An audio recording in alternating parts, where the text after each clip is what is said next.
Welcome back to the show, everyone. Today, we're diving into a case that's, well, it's fascinating and absolutely chilling. The story of Gary Ridgway, better known as the Green River Killer. And get this, the case is still unfolding, even decades later. Like, recently, they used DNA tech to identify another one of his victims. Yeah, it really drives home the point that the impact of these crimes, it echoes through time. It touches everyone, families, communities, long after the headlines fade. Exactly. See, most people hear Green River Killer and they're like, oh, another serial killer, how gruesome. But this one's different. The guy was living a completely normal life, on the surface at least, married, working a regular job at a truck factory, and all the while, he was committing some of the most horrific crimes imaginable. Totally. It really makes you question our assumptions about these guys, doesn't it? I mean, the idea that someone can, compartmentalize their life to that extent to function in normal society while hiding that kind of darkness is disturbing, to say the least. Absolutely. We've got a ton of material to cover today, articles, research on his early life, the details about the killings, the whole massive investigation, and even some attempts to, get into his psychological profile. I mean, where do we even start with all this? Well, if we want to understand the monster, got to look at the man first. And his story, it starts way before the Green River killings. His childhood, it was, from what we can tell, deeply troubled. Right, yeah. Our sources paint a pretty bleak picture of Ridgway's early years like this. There's mention of chronic bedwetting, and apparently his mother, well, she would humiliate him constantly for it. There are even hints of this potentially unhealthy dynamic between them, maybe even edible. Ah, right. Now, for those who don't know, the Oedipus complex, very simply put, it's the idea that a child develops a subconscious desire for their parent of the opposite sex. It's a complex theory, lots of debate around it, but some psychologists believe that these unresolved Oedipal issues, they can manifest in, well, unhealthy ways later in life. Yeah, and it doesn't stop there. Our sources also talk about this really disturbing incident where Ridgway, as a teenager, he stabbed a 6-year-old boy. It's like this early glimpse into the darkness that was already there, just below the surface. Yeah, it's definitely a chilling foreshadowing. Of course, we have to keep in mind, not every kid with a difficult past turns into a serial killer. But when we're looking at Ridgway, trying to understand him, these early experiences, they're really important pieces of the puzzle. Absolutely. So let's fast forward now to the early 1980s. That's when the Green River killings began. Can you set the scene for us? What was going on in Seattle and Tacoma back then? Just imagine this wave of fear just washing over those communities. They start finding bodies one after another all along the Green River. And it quickly becomes clear, crystal clear, that this is not just some isolated incidents. There's a pattern here. There's a predator stalking these areas. And his victims, who were they? Our sources, they paint a pretty specific picture. Right. Most of them were women. Often they were sex workers or runaways, young and vulnerable, living on the fringes of society. And it was their vulnerability that made them targets. These women, they were less likely to be reported missing. If they disappeared, well, less chance of a full investigation. And that was all part of his plan, wasn't it? I mean, that's what's so chilling. He knew how to work the system. He chose victims who would slip through the cracks. Precisely. He preyed on the overlooked. The People Society just kind of turned a blind eye to. And I think that gave him a sense of power, a feeling that he was untouchable, like he could operate without consequence. It's scary how calculated it all was. And the details we have about his methods, about his modus operandi, it's just horrifying. Like he would actually use a picture of his own son to gain the trust of these women. It's just, I don't know, it's beyond words. I know. It's that level of manipulation, it just shows how premeditated his crimes were. He wasn't acting on some sudden urge. This guy was creating a whole persona, a facade to lure his victims into a false sense of security. And once he had them, his methods were just brutal. He would strangle them, sometimes with his bare hands, often after, engaging in sexual activity. It's hard to even fathom that level of violence. It's this chilling combination, I think, of sexual gratification and this desperate need for power, absolute power, that moment of taking a life, of holding someone's fate in your hands. I think that's what drove him. And then there's the way he disposed of the bodies.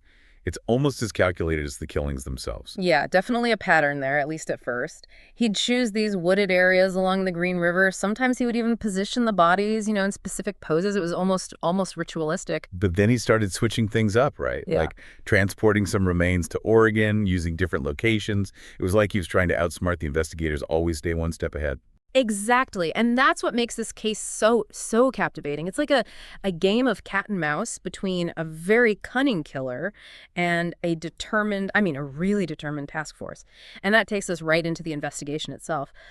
This was huge. A massive undertaking that went on for years. And it was just full of dead ends, so much public pressure. You can imagine the sheer scale of this thing, all the resources they poured into finding the Green River Killer. It's wild. Our sources described the task force. It was this enormous, entity, detectives, forensic experts. They even brought in psychics to try to crack the case. Yeah. But somehow, Ridgway, he managed to evade capture for almost, 2 decades? How's that even possible with all that? Well, one thing to remember, this was way before DNA profiling was a standard thing. The task force, they were stuck using what we'd consider pretty old school methods now. Eyewitness accounts, and those are often unreliable or even contradictory, painstakingly analyzing physical evidence from the dump sites.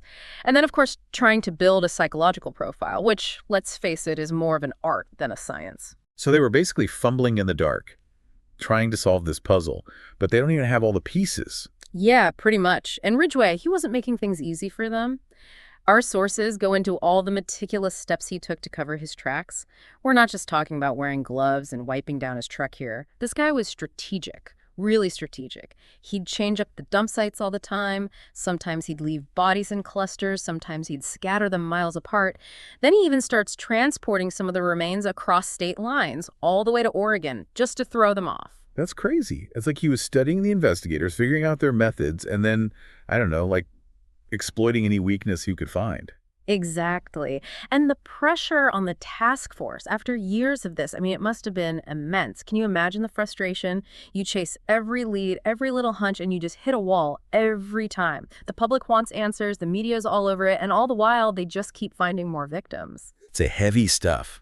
Our sources actually talk about the toll this took on the investigators, the emotional toll. There's a quote from Detective Dave Reichert. He was the one leading the task force. And he said, and I quote, "This case became an obsession. He was haunted by the faces of the victims, completely driven to bring their families some kind of closure." Powerful stuff. Really speaks to their dedication. These detectives, they weren't just going through the motions. They were invested. Truly emotionally invested. Poured their hearts and souls into solving this thing. But even with all that, even with the dedication, there were still some big setbacks along the way. Oh, yeah, absolutely. One of the most frustrating things is that they actually questioned Ridgway. They even gave him a polygraph test back in 1984, which was relatively early in the investigation. Hold on. So they had him and they let him go. Well, it's not quite that simple. Polygraphs, they aren't foolproof, And someone like Ridgway, with his ability to compartmentalize, to just shut off his emotions, he could have easily, manipulated the test. Plus, back then, they just didn't have the physical evidence to connect him to the crimes, not definitively. So he just walks free and keeps on killing. Unbelievable. Yeah, it's rough. And for years, the case went cold. They scaled back the task force, but they never fully gave up. They'd go back to the evidence, hoping for a break, for that one missing piece to crack the whole thing open. And finally, that break came thanks to, you guessed it, advancements in DNA technology. It's kind of ironic, isn't it? The killing started back in the 80s, but it was technology from the late 90s, even the early 2000s, that finally caught him. It is. Remember those saliva samples they took from Ridgway way back in '84? They sat in storage for years. But as DNA profiling got more and more sophisticated, those samples, well, they became the key. So in 2001, they got a match. Bingo. They were able to compare the DNA from several victims to Ridgway's samples, and boom, perfect match. It was the smoking gun, the absolute proof they needed to finally link him to the murders. And the arrest itself was pretty dramatic from what I've read. They nabbed him right outside the Kenworth truck factory where he worked. Oh, yeah. I bet that was a surreal moment for everyone involved. This seemingly average guy, a husband, a coworker, and bam, he's exposed as this monster who'd been terrorizing the community for all these years. It's crazy. But even with the arrest, the story doesn't end there. Yeah. The Green River Killer case, it's also known for that, that controversial plea deal that Ridgway was offered. Yeah, that was a big one. The deal that sparked so much debate, I mean, it forced everyone to really grapple with this really tough ethical dilemma. It's hard, right? You have this serial killer who confessed to murdering, what, at least 48 women. A lot of people, they argued he deserved the death penalty, nothing less, that he should face the ultimate punishment for what he did. I get that. But you also have to think about the families of the victims. So many of them had been living with this agonizing uncertainty for decades. They had no idea what happened to their loved ones. And for them, the plea deal, it offered a chance, however small, at finally finding some closure. And that was Detective Reichert's main reason for supporting the deal, right? It wasn't about letting Ridgway off easy. It was about the families, about giving them the opportunity to lay their loved ones to rest. Yeah, exactly. It was a truly complex decision, one that weighed the need for retribution against the need for healing. And in the end, it led to Ridgway leading investigators to the remains of some victims whose bodies had never been found. Those searches, they must have been so emotional, both for the investigators and the families. I mean, can you imagine that mix of emotions? Relief, grief, maybe even anger all at once. It's tough to even comprehend. But it's a reminder that even with an arrest, with a conviction, the effects of these crimes, they just keep rippling outward, touch so many lives. So we've covered a lot of ground. The investigation, the arrest, the plea deal. But there's still this huge question looming over everything. Why? Why did he do it? What could possibly drive someone to commit such horrific acts? That's the question, isn't it? It's the one that keeps criminologists and psychologists up at night. It's the one everyone wants an answer to. And honestly, in Ridgway's case, there is no easy answer, no single thing that explains it all away. But we do have some insights from our sources, some possible pieces of this incredibly complicated puzzle, and we're going to try to unpack some of those in the next part of our deep dive. Explore the possible motivations behind the Green River Killer's reign of terror. What are you thinking so far? Anything about his personality, his background that sticks out to you? Hold on to those thoughts, and we'll pick this back up in part 3. Okay, so we've walked through the timeline of the Green River Killer case, the whole investigation, even that controversial plea deal. But now we're, in the deep end here. We got to try and answer the most unsettling question of all. Why? What could make someone do something so horrific? It's the million-dollar question, isn't it? The one that's plagued criminologists and psychologists forever. And with Ridgway, there's no easy answer, no simple explanation. But our sources, they do offer some clues, some pieces of this puzzle, this really complex puzzle. One of the biggest debates we always hear with serial killers, that nature versus nurture thing, right? Are they born evil, or does their environment, shape them that way? What does the research say about Ridgway? Well, you can't really just pick a side, It's not that simple. It's usually a mix of things, this whole web of influences. And with Ridgway, we see evidence that kind of points in both directions. On the one hand, his childhood, it was really messed up. We talked about the bedwetting, the possible Oedipal issues with his mom, the stabbing incident when he was a kid. I mean, those things, they leave scars, They can really distort a person's worldview, make it hard to form healthy relationships later on. He also talked about feeling inadequate, especially around women. Our sources, there's this recurring thing about his mom, her perceived promiscuity, and how that really seemed to mess with his perception of women. That's a big one. Ridgway seemed to have this deep resentment toward women, almost like he was blaming them for his own issues, his feelings of inadequacy. And in his mind, his crimes, they were his way of taking control, of punishing them. So he's trying to erase them, make them into objects he could control. Yeah. And then you add in that he admitted to having sex with some of the bodies after death, and it just adds this whole other level of disturbing complexity to his psychology. Yeah, necrophilia, it's often tied to this need for absolute control, for possessing something that can't fight back. It's a really dark, disturbing side of his need to dominate, to have power over life and death. So we've got his rough childhood, his distorted views of women, but was there anything biological? I mean, did he just snap one day, or was there something more going on? Some experts, they've pointed to some potential biological factors. Some of our sources, they mention Ridgway had a history of head injuries. And there's research that suggests if you damage certain parts of the brain, the frontal lobe specifically, the part that controls impulses and emotions, well, that can increase the chances of violent behavior. So there's a chance that some kind of brain abnormality could have contributed to his violence. It's possible, but it's just one piece of the puzzle. We can't just point to one thing and say that's what made him a killer. It's always multiple factors working together. And we can't forget about the societal factors, can we? I mean, he specifically targeted vulnerable women, women who were often ignored, overlooked by society, the kind of women whose disappearances, well, they might not be noticed right away or even investigated thoroughly. Exactly. His choice of victims, it says a lot. It speaks to how predatory he was, his understanding of how to exploit the system, how to target people who wouldn't be missed. Not saying that excuses what he did, not at all. But it does show how societal inequalities, how those biases we have, they can make certain groups more vulnerable to violence and exploitation. There's also that theory we hear a lot about with serial killers, the need for power and control. Does that fit with Ridgway? Oh, definitely. It's a big one in criminal psychology, and it seems to fit Ridgway's case really well. A lot of serial killers, they get this, I don't know, satisfaction from controlling their victims, and they do it in different ways, like through binding, torture, or in Ridgway's case, strangulation. It's their way of showing they're dominant, of fulfilling this deep-seated need they have. So these acts of violence, in his mind, they were his way of feeling powerful, of making up for those feelings of inadequacy. It's definitely a possibility, a strong one, and it lines up with some of the things he said in his confessions. He talked about this rush of power he felt when he took a life, how it gave him control, the control he craved. But did he ever show any remorse?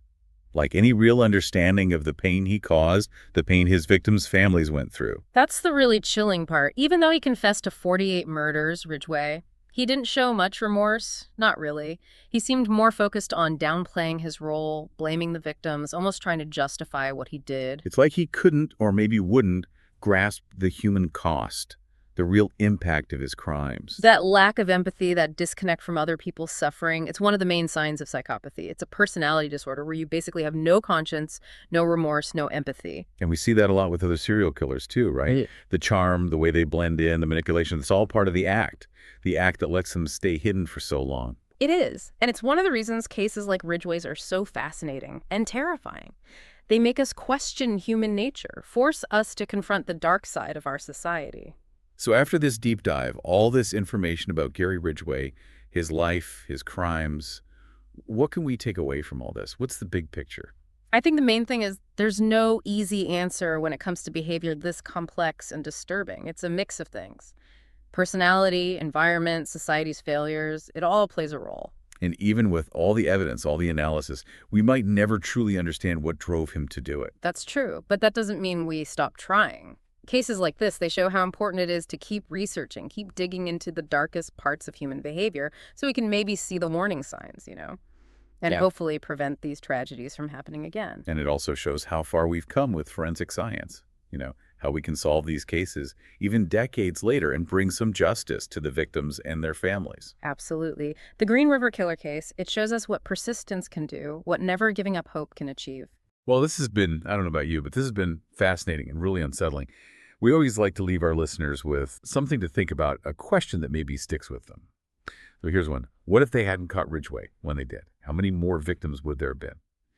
It's a scary thought, I know, but it makes you realize how important it is to be aware, to speak up, and to never forget the victims.